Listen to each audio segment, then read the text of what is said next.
میرا اللہ جو چاہے وہ کر سکتا ہے، ٹھیک ہے، اور وہ کسی کے باپ کا غلام نہیں ہے کہ جو اس سے جو دل چاہے ڈیمانڈ کرے گا اور وہ پورا کرنے کے لیے بیٹھ جائے۔ وہ کسی کا نوکر نہیں ہے، وہ خربہ خرب مخلوقات کا مالک ہے، وہ شہنشاہ ہے، وہ زمین و آسمانوں کے نظام کو چلا رہا ہے، اکیلا چلا رہا ہے، اس کا کوئی شریک نہیں ہے، کوئی پارٹنر نہیں ہے۔ یہ زمین پہ چلنے پھرنے والے ایرے غیرے نتو خیرے یہ ڈیمانڈیں کریں گے بیٹھ کر کہ اللہ کیا کر سکتا ہے، کیا نہیں کر سکتا، کیا اس کی حیثیت ہے، کیا اس کا مقام ہے، کیا اس کا مرتبہ ہے، کیا اس کی لمیٹیشنز ہے، کیا کچھ وہ کیپیبل ہے کرنے کے لیے۔ تو وہ ان کو آگے جواب دے گا پروف کرنے کے لیے کہ یہ کہیں گے کہ مردوں کو زندہ کر کے دکھا، تو ان کے کہنے پہ مردے زندہ کرے پروف کرنے کے لیے۔ یہ کہیں کہ کسی کو بڑے بڑے محل بنا کے دے دے، جس طرح حضرت محمد صلی اللہ علیہ وسلم پہ بھونکتے تھے اس وقت کے کفار کہ اگر تم اللہ کے نبی ہو تو ذرا بڑے بڑے محل بنوا کر دکھاؤ، ہم تمہارے ساتھ فرشتے ہونے چاہیے، یہ ہونا چاہیے، وہ ہونا چاہیے۔ اللہ نے اگر کرنا ہوتا تو بہت کچھ کرتا، پر اللہ کسی کا محتاج نہیں ہے اور وہ کسی کو پروف کرنے کا پابند نہیں ہے۔ تو اللہ جو خود چاہے وہ کر سکتا ہے، اور وہ جو چاہے کرے، اس کی مرضی، اس کی سلطنت، اس کے اختیارات۔ وہ نہیں کرنا چاہتا نہیں کرتا، کسی کے باپ کا زور ہے تو کروا کے دکھا دے۔ جتنے بھی ایسے کافر بیٹھے ہوئے ہوتے ہیں کہ کیا اللہ پتھر کو اٹھا سکتا ہے نہیں اٹھا سکتا، کیا اللہ اپنے جیسا دوسرا اللہ بنا سکتا ہے نہیں بنا سکتا، ارے اللہ جو خود کرنا چاہے وہ کر سکتا ہے، اس کا ارادہ ہوگا، وہ جو چاہے گا کرے گا۔ اور اس کی مخلوق کے پدی اور پدی کے شور پہ کوئی کتے کا بچہ اٹھ کے کچھ کہنا شروع کر دے، کوئی شیر کا بچہ کچھ کہہ دے، کوئی چوزے کا بچہ کچھ کہنا شروع کر دے، اسی طرح کوئی انسان کا بچہ کچھ کہنا شروع کر دے، تو اس کے کہنے کی کیا اوقات اور حیثیت ہے اللہ کے سامنے؟ کیا اوقات حیثیت ہے؟ کیا اس کی اوقات ہے کیا اللہ اس کو پروف کرے اپنے آپ کو؟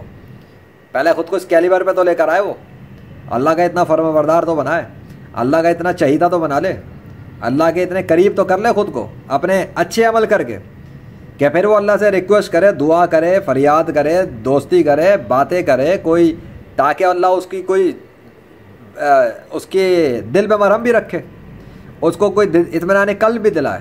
ابراہیم علیہ السلام نے بھی اللہ سے مردے زندہ کرنے کے حوالے سے ریکویسٹ کی تھی، آنکھوں سے دیکھنا چاہتے تھے، فزیکل آئیز سے، اطمینان قلب کے لیے، لیکن ابراہیم علیہ السلام کافر نہیں تھے جس وقت انہوں نے یہ ڈیمانڈ کی تھی یا دعا کی تھی یا ریکویسٹ کی تھی، وہ کافر نہیں تھے، بلیور تھے، مسلمان تھے، اور وہ نبی تھے، یہ ان کا اسٹیٹس تھا، لیکن اطمینان قلب کی ضرورت ان کو بھی تھی۔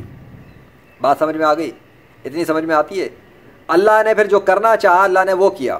انہوں نے 4 پرندے اپنی مرضی سے نہیں اٹھائے تھے، اللہ نے ان کو بتایا تھا 4 پرندے لے لیں، کاٹ کے الگ کر دیں، کاٹ پیٹ کر کے پہاڑوں پہ ادھر ادھر پھینک دیں، بلائیں پھر ان کو مانوس کر لینا، پھر کاٹ دینا، پھر بلانا، بس پھر دیکھنا کیا ہوتا کیا۔ اور ہوا، اللہ نے چاروں سب کو زندہ کر دیا اور واپس لا کے کھڑا کر دیا زندہ کر کے، آنکھوں سے دکھایا، مشاہدہ کروایا اللہ نے مجھے آنکھوں سے مشاہدہ کروایا، مردوں کو زندہ کر کے کئی بار کر کے دکھایا۔ میں تو خود پرسنل وٹنس 21ویں صدی میں، میرا کیا اکھاڑ لے گا کوئی کافر؟ اس لیے میں جواب دے رہا ہوں اللہ کے فضل سے کہ اللہ اگر کچھ کرنا چاہے تو اللہ کو کوئی روک نہیں سکتا، لیکن اللہ کسی کافر کا غلام نہیں ہے، کسی کافر کے حکم کا پابند نہیں ہے کہ کافر جو ڈیمانڈ کریں، کافر جو ریکویسٹ کریں، کافر جو خواہشات کریں وہ ان کی پیروی کریں۔ کیوں پیروی کریں؟ پوری کائنات کو اللہ کی پیروی کرنی چاہیے، پوری کائنات کو اللہ کے حکم کو فالو کرنا چاہیے، پوری کائنات کو اللہ کے سامنے سرنڈر کرنا چاہیے۔ وہ ہے پرستش کے لائق، حکومت کے لائق، عبادت کے لائق، اور کوئی نہیں اللہ کے مقابلے پہ۔ تو یہ پدی اور پدی کے شور پہ کیا ہے؟ یہ آگے کچھ بکواس کریں گے، ابے ان کی بکواس کے اوپر کیا میرے جیسا بندہ ان کو گھاس نہ ڈالنا چاہے؟ اللہ کی شان تو بہت بلند ہے، ایسے پدی کے شوربوں کے سامنے اپنے آپ کو کوئی پروف کرے گا؟